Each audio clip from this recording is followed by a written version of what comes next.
Assalamualaikum, sobat sekalian, bertemu lagi dengan saya.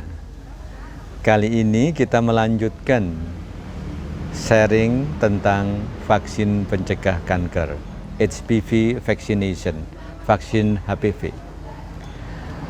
Pertanyaan selanjutnya dari sesi-sesi sebelumnya adalah, setelah kita bahas apakah itu vaksin, bagaimana bekerjanya, siapa yang sebaiknya divaksin, adalah di mana bisa vaksin. Karena kadang-kadang orang sudah merasa perlu tapi nggak tahu di mana vaksin. Yang kedua adalah mahal enggak ya, gitu. Worth it enggak dengan biayanya yang cukup, misalnya mahal dan sebagainya. Nah, pertanyaan di mana adalah sasaran vaksin adalah pada wanita yang sudah aktif seksual, tentunya pada usia reproduksi, bisa konsultasi ke dokter ahli kandungan. Kemudian karena vaksin ini juga sasarannya pada remaja usia muda, usia 10 tahun, jadi bisa konsultasi ke dokter ahli anak. Namun demikian tentunya pada usia yang muda juga bisa ke dokter ahli kandungan, karena juga dokter ahli kandungan tentunya paham bagaimana memberikan vaksin ini.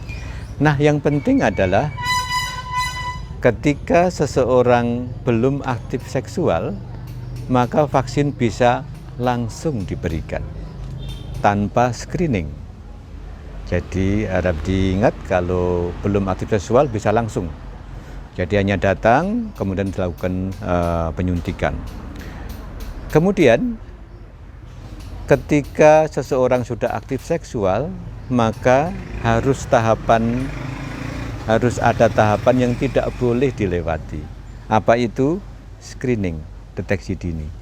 Jadi seorang wanita yang sudah aktif seksual sebelum vaksin harus diperiksa dulu mulut rahimnya. Dengan cara apa? Dengan modalitas deteksi dini.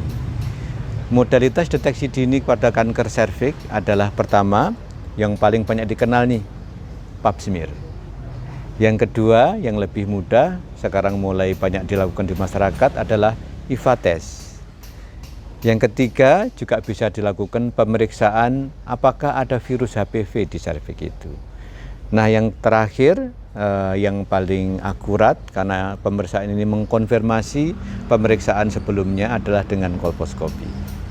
Ketika sudah ada hasil pemeriksaan tersebut dan ternyata normal, baru boleh divaksin. Jadi sekali lagi, tidak boleh vaksin tanpa screening pada wanita yang sudah aktif seksual. Pertanyaan selanjutnya, apakah mahal? Ya, cukup mahal. Jadi untuk sebagian masyarakat biaya vaksin ini cukup mahal, apalagi juga kalau ditambah harus screening dulu. Pemerintah sedang mengusahakan vaksin yang diproduksi dengan biaya yang tidak mahal, tapi masih berupa pilot project di beberapa kota. Jadi demikian info sehat hari ini. Take care, stay healthy, see you tomorrow. Mari dukung channel ini dengan memberikan like, share, comment, and subscribe.